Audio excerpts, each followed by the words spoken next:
Sir Andhra Pradesh లో కూటమి పాలనపై మీ కామెంట్ ఏంటి సార్? సుమారుగా 2 లక్షల వరకు ఇప్పటికే అప్పు చేయడాలు, మళ్ళా అప్పులు తీసుకొస్తున్నారు. సో ఈ విధమైన పరిస్థితుల్లో మరి రాష్ట్రాలు ఏమవుతాయి? మొన్నదే సిఏజీ రిపోర్ట్ చూస్తే రాష్ట్రాల ఫైనాన్షియల్ పొజిషన్ చాలా అధ్వానంగా ఉందని వాళ్ళు రిపోర్ట్ ఇచ్చారు. కొన్ని పేపర్లో కూడా వస్తున్నాయి. మళ్ళా ఎమ్మెల్యేల యొక్క అవినీతి, వాళ్ళు కూడా ఏ విధంగా చేస్తున్నారు అనేది కూడా ఓపెన్ గా మాట్లాడుకుంటాం. మేము ప్రభుత్వ రంగంలో మెడికల్ కాలేజీలు తెస్తే ఇప్పుడు ప్రభుత్వం పిపిపి పద్ధతిలో ఇస్తుంది అని మీరేం చెప్తారు సార్?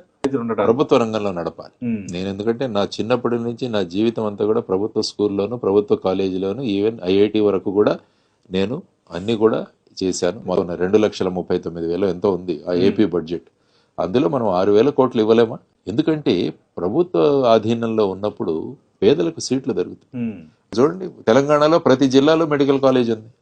ఇక్కడ ప్రభుత్వమే నడుపుతోంది కదా, మరి ఎందుకు నడపకూడదు? విద్యా వైద్యం అనేవి చాలా ప్రాధాన్యతతో కూడుకున్న విషయాలు ఏ ప్రభుత్వానికైనా.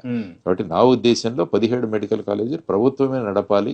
పేద ప్రజలకు, పేదలకి సీట్లు, పేదలకు వైద్య సేవ ఇవి సక్రమంగా జరగాలన్నది నా వ్యూ పాయింట్.